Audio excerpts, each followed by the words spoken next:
एक छोटे से गांव में अली नाम का एक यतीम बच्चा रहता था। उसके माँ बाप बहुत पहले दुनिया से जा चुके थे।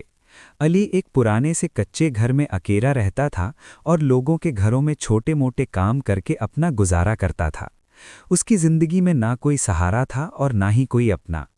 एक दिन सर्दियों की शाम अली काम से वापस आ रहा था कि उसे सड़क के किनारे एक जख्मी कुत्ता पड़ा नजर आया। कुत्ता बुरी तरह कांप रहा था और उसकी टांग से खून बह रहा था। अली के पास खुद खाने को भी पूरा नहीं होता था, मगर उसका दिल नरम था। उसने अपनी पुरानी शॉल उतारी और कुत्ते के गिर्द लपेट दी। अली ने कुत्ते को आहिस्ता आहिस्ता उठाया और अपने घर ले आया।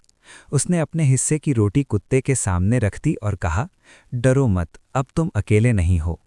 कुछ दिनों में कुत्ता ठीक हो गया। अली ने उसका नाम वफा रखा। वफा वाकई अपने नाम की तरह वफादार निकला। वो अली के साथ हर जगह जाता, रात को दरवाजे पर पहरा देता और किसी अजनबी को करीब न आने देता। गांव के लोग अली की गुर्बत पर हंसते थे, मगर वफा कभी अली को अकेला महसूस नहीं होने देता था। अली जब भी उदास होता, वफा उसके पास आकर सर रख देता, जैसे कह रहा हो, मैं हूं ना। एक रात गांव में आग लग गई। तेज हवा के बायस आग तेजी से फैलने लगी।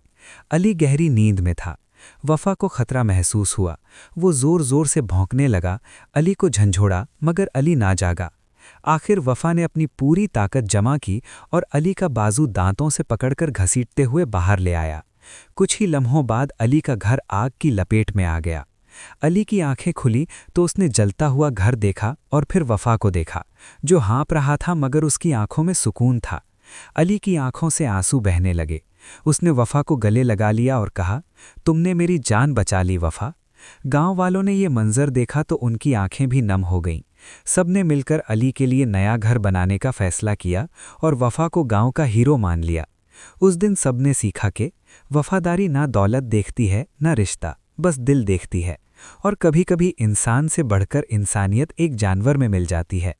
मोहब्बत का रिश्ता खून का मोहताज नहीं होता।